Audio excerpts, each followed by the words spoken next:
I'm 54 years old. I'm 6'1" when I'm fully assembled, weigh about 235 pounds. What I'm going to show you this time is how to get this above the knee prosthetic, get that sucker off, because that can be a challenge. This is my very first one that I've had. So it's still practice. It's big and bulky.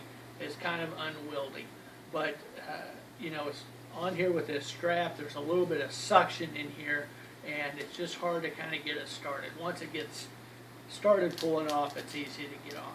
But what I do is I undo the strap, loosen up the strap, and